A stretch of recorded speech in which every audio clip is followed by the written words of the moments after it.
This is my review on Ant-Man and also Captain America, the first Avenger, and I really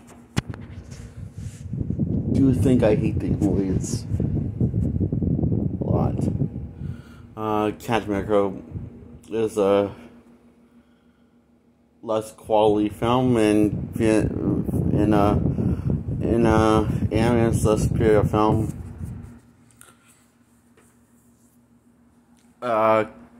To Captain America, the first Avenger. So,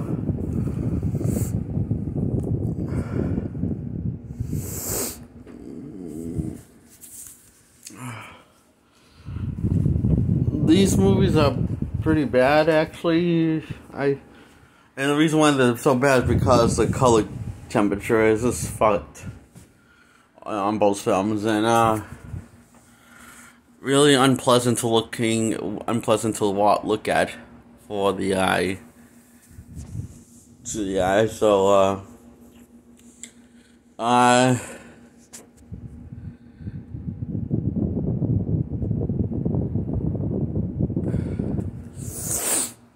the color temperature on Captain America has this brown tint in every shot, and to a point where it overshadows all the other colors. So you're not really sure why you gave him his. You're not really sure what his color is supposed to be on his costume, so you can't really make it out what his costume is supposed to look like. It'll only look brown in every shot. The entire thing, even the white areas of the costume, of the Captain America costume. And Ant-Man suffers, the movie Ant-Man suffers from the same problem, even though the tint is, more like a yellow tint, and less like a brown tint. It's more of a yellow, really piss yellow. Like someone urinating on the screen, or rub Vaseline on the screen. Yellow. Like the kind of color green we saw in The Grinch, Ron Howard's The Grinch movie from the early 2000s, starring Jim Carrey. Except this is a less unappealing film to look at. Much less sexy looking film than this is. And this ain't a sexy looking film at all. Nice to look at. This is garbage. Look, it looks like garbage. It looks like someone. Basically, what I imagine is someone pissed and urinating in a jar, and decide to get that, and after it rusted, decide to get that color temperature after it rusted on the inside, or got whatever kind of bacteria from being a jar pissed, from the jar being kept in a jar for many years, and started aging and looking weird, and the color looks haunting. Is what and now imagine if someone used that color temperature took his picture from that color temperature concept and made it and put that being at every shot of every frame of every film in one. Every shot of every frame of one film, and that would be Ant-Man. That's what the Ant-Man film. So it's just awful, really awful. And both of these shadows, and the shadows don't look right. The color contrast on the shadows, color grading and contrast in the shadows don't look right, because the color in the lighting doesn't look right, and therefore the color also doesn't look like nothing. Everything in both of these films, everything, the color looks fucked. It looks unbalanced. No discipline and restraint of making one color darker and one color brighter than the other. They wanted to, it was called the same temperature, even the dark colors, including the bright colors, the same temperature. Is awful looking to look at. Both films are literally a visual fucking mess. You can just tell these just didn't give a fuck over what this final product was going to look like, or maybe they did and they think it looks better than what the audience appears to have policy, have terrible vision, or fucking colorblind, or both. Oh, yeah. Well, it's, a level of colorblind, a certain level, bad to a certain level of colorblind. Now it's not randomly on. Okay, so,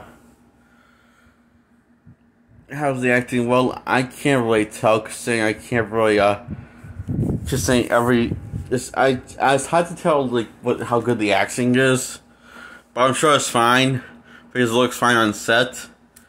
The acting in both films, and also the action looks fine on set in both films. And so do the effects and set products. The effects on set looks fine on both films, and I'm sure everything will look fine if they just fix the color for both films. But they didn't. They went with the worst we are clearly seeing the worst version of these films. Experiencing the worst version of these films. Possible. It's just stupid. Let's start for both of them. Doesn't really fucking even matter. So, Ant-Man is got out of prison, wants to play child support with his daughter. Now let's see himself because he was in prison for some amount of time. Then he decides to take the opportunity of stealing the stuff, burgling the place, because he doesn't like violence, so he's not a robber. And then he decides to bring the suit back after he burgles this guy's house, and then cops come for him after he returns it. Since I was hope Hank Pym's daughter, which was the house he was burgling. He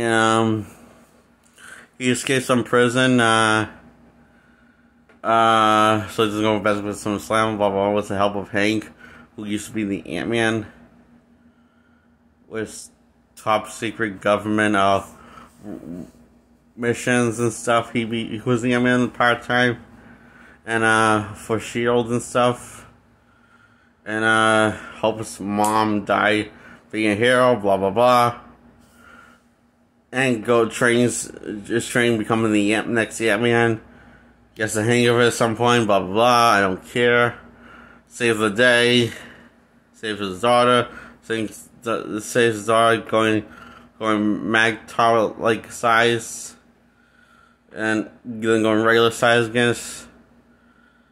And then happy ending. Look, I know I'm leaving out certain details of this movie. I feel like I am, but I don't give a fuck, because I don't give a fuck about these movies. So I don't feel like I need to go into as much detail if I want. It's just I'm going as much detail as I can. I think I'm going all detail, but I don't know. I just don't care. It's boring to me. Captain America, he wants to be a soldier, but he's physically unfit and mad skinny and under the normal person's height. Takes the super soldier showroom. He now is healthy and physically fit, but they still don't want him to be a hero because serum work. He's becomes an actor instead to serve his country and wearing tights. Things change once he finds out his friend Bucky has been kidnapped by Hydra, and no one will go after him behind Emily Lights to save him or any of the soldiers, so he does it himself as a one-man army.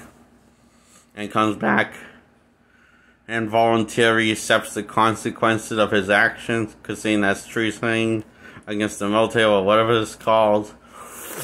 He did something he wasn't supposed to do, but he just didn't care because his life was in danger, and then he gets promoted and rewarded, and montage of him kicking ass instead of actually showing it. It's cuts, and then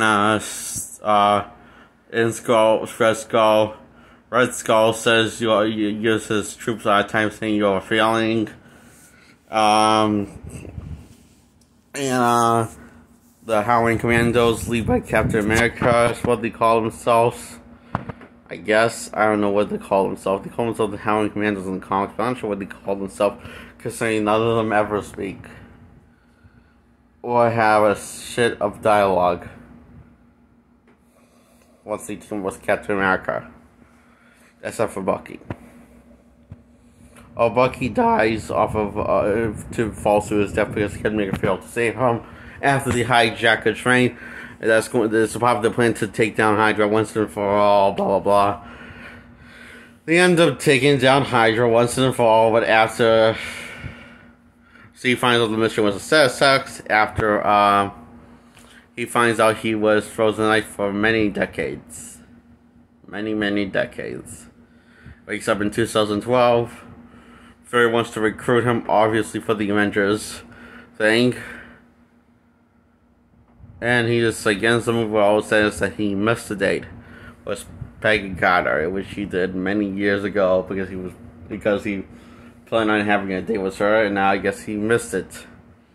So he's never going to get that dance. And, yeah, these are really stupid movies. Okay, they have their moments, though. But I don't care. I'm not going to give any of them any good credit for like, the fact that he couldn't make the final project look even decent with the color, and they just decide to, you know, have every shot of the same color temperature, even shine over all the other colors, including the hero's costume in both films. That's just stupid. It's fucking retarded, I think. So these both get a 0 out of 10, blah blah blah. I don't care. I don't care. This wasn't really fun. Watching these movies, it was kind of a drag.